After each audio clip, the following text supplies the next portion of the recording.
Yeah, you try to keep that fitness level after cross country nationals, and then try to hit a time. So we were able to do those things and had a good trip.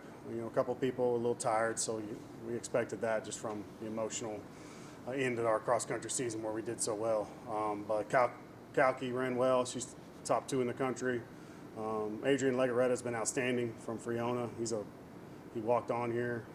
He's top 10 in cross country. We even tried to kick him off the team his freshman year because he was missing practice. So he hung in there for 4 years, and now he's running under 14 minutes in the 5K. It's crazy. The most improved guy I've ever seen since I've been here. But he was awesome this weekend. Had our best time in the 5K. It was a good weekend, and now those distance runners will take some rest and get ready for indoor in January.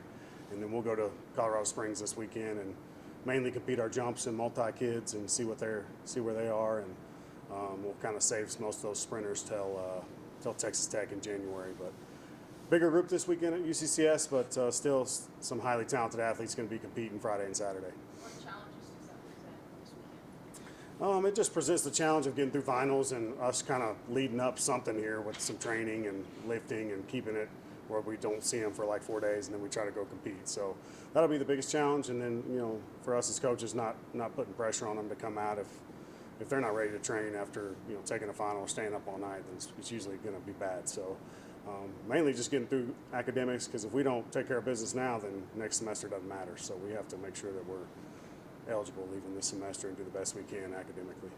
Wasn't there a meet supposed to be in Pittsburgh? What happened with that? Yeah, we just kind of that was Saturday. We had a lot of people in finals. That's when finals started. We have a lot of people in math, so we just kind of said it's not worth it. So I just kind of got nervous. I didn't want to. Then they're trying to prep, and we're driving 8 hours.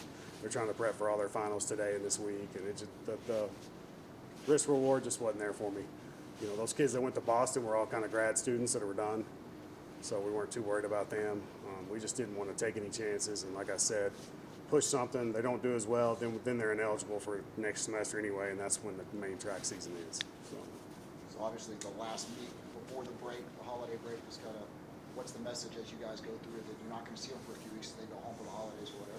See where you're at, a measuring stick, and then it'll motivate you either way. I'm really in a good spot, I jumped well, I performed well, or hey, I got some work to do, and I better not take some time off during the break here, because that is a big thing for us. It's a 3-week break. We bring them back January 5th, 6th. We want to make sure that we're not coming back totally out of shape, totally out of where we have to restart everything and then go straight to Texas Tech. And y'all know how those meets are highly competitive. So we want to be ready for the indoor season.